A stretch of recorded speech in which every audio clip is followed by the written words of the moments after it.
ආයුබෝවන් බංච් ලයිෆ් මගේ channel එකට ඔයාලව ආදරයෙන් පිළිගන්නවා. අද මම හදන්න ලෑස්ති කරගත්තේ උළුහාල් එකක්. ඇත්තටම මේ උළුහාල් එක කෑම රස වගේම සුවඳ වැඩි කරගන්න හදන්න තමයි මම ලෑස්ති වෙන්නේ. ඇත්තටම මේ විදිහට උළුහාල් එකක් අපි හදලා තියාගත්තාම අපේ කෑමවල රසය වගේම සුවඳත් හොඳටම වැඩි වෙනවා. ඔයාලටත් මට හිතුණා මේක ගැන පොඩ්ඩක් කියන්න ඕන කියලා. මේකට ඕන වෙන්නේ හොඳට හොදලා අරගත්තු උළුහාල් ටිකක්. හොඳට හොදලා අවුවේ වේලලා මම මේක තියෙන්නේ උළුහාල් ග්‍රෑම් 150ක් විතර මෙතන තියෙනවා. හොදලා වේලගත්තු කුරුඳු පොතු ටිකක් තමයි මේ තියෙන්නේ.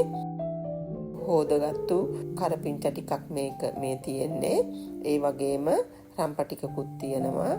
අතින් තමයි මම මේ රම්ප ටික කඩලා අරගෙන තියෙන්නේ. ඊට පස්සේ මේ විදිහට තාච්චියක් ලිපේ තියලා ඒකට රත් වෙනකොට රම්පේ කොළ ටික දාගන්නවා මේ විදිහට. ඊට පස්සේ ටිකක් මේක මැලවෙන්න ටික වෙලාවක් ලිප උඩින් තියලා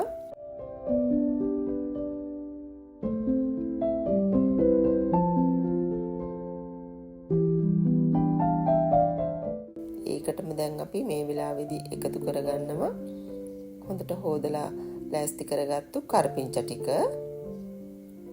ඒ කරපිංචා ටිකත් මේ විදිහට හොඳට තාච්චියේ එහාට මෙහාට හැන්දකින් පොඩ්ඩක් තල්ලු කරගලා තියාගන්න ඕනේ.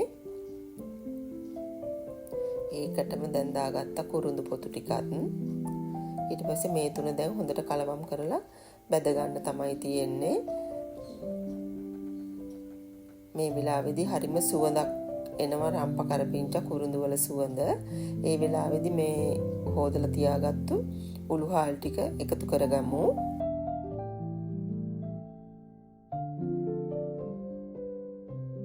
දැන් හරි සුවඳයි මුළු කුස්සියම උළුහාල් සුවඳ එනවා.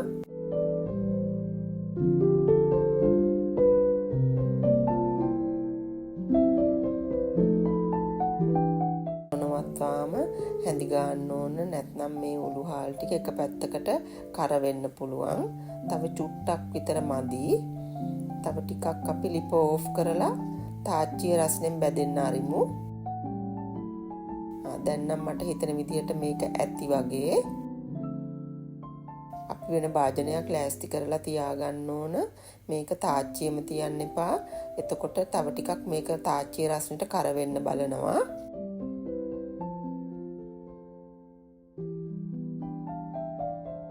ඇත්තටම මට හැන්ද හොයාගන්නත් වෙලාවක් නැතුව ගියා. මං ඉක්මනටම මේක තාච්චියේම භාජනයේට මේ විදිහට අස් කරගත්තා.